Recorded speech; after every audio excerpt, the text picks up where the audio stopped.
বুড়ি আমার না বুড়ি আমার আমার না আমার আমার আমার আমার আমার আমার আমার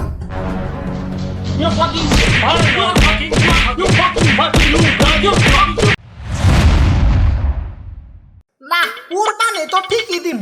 কিন্তু ফিরিস তো মাত্র 5টা এই 5 ফিরিসে কি আর বড় ধরবো বাজারে ফ্রিজেরও দাম বাড়াই দিছে না তাও ভালোই হয়েছে আগে তো ফ্রিজ আরো ছিল না সব গুস্ত গরিব মিসকিনদের দিয়ে দিয়ে লাগছে বেশি গুস্ত খাইতে পারতাম না না এই কাটা কাটা শুরু করো আরে একটা কাম করো গরুর কলিজা ফেপড়া সিনার ভালো ভালো অংশগুলা আমার জন্য রাইখা দিও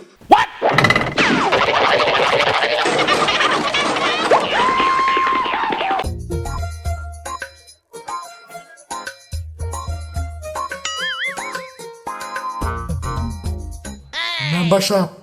বুড়িটা আমার দিয়েন আরে কিসের বুড়ি বুড়ি আমার এত কষ্ট করে কাটলাম ধুইলাম রাখো মিয়া বুড়ি আমার আমি মেম্বার সাহেবের ঘনিষ্ঠ লোক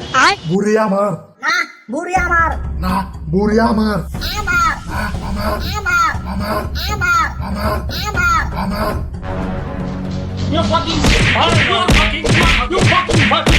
you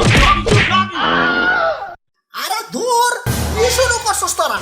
বুড়িটা আমার আর চামড়াটা বিক্রি করে টাকাটা আমার দিবি ও মালিক আমারে কিছু দেয়া যাবে আমি অনেক গরিব মানুষ গুস্ত কিনার টাকা নাই আরো পরে 2 টুকরা মাংস দিয়ে বিদায় কর মালিক আমার কিছু দেওয়া যাবে মালিক আমার কিছু দেওয়া যাবে মালিক আমারে কিছু দেয়া যাবে আরে দূর পদের তলায় কোনো জায়গায় যায় শান্তি নাই হাট বাজারে দরস এনে দরস সেনে দরস আরে যাও বুঝতে নাই যাও আর তোদের শেষ হয় নাই রে কিছু মাংস পৌঁছাইতে দি আইসা সবগুলা ফ্রিজে ঢুকা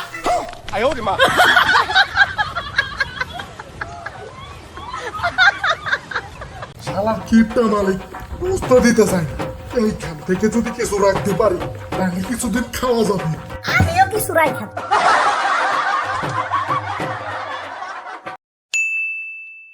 শালা কারেন্ট দেওয়ার আর সময় পেল না 10 দিন হয় কোরবানি দিছে কারেন্ট না থাকলে তো মাংসগুলো আমার ইন্নালিলা হয়ে যাইব এমনি 10 দিন থেকে কারেন্ট নাই মাংসগুলোর যে কি অবস্থা হয়েছে আল্লাহ জানে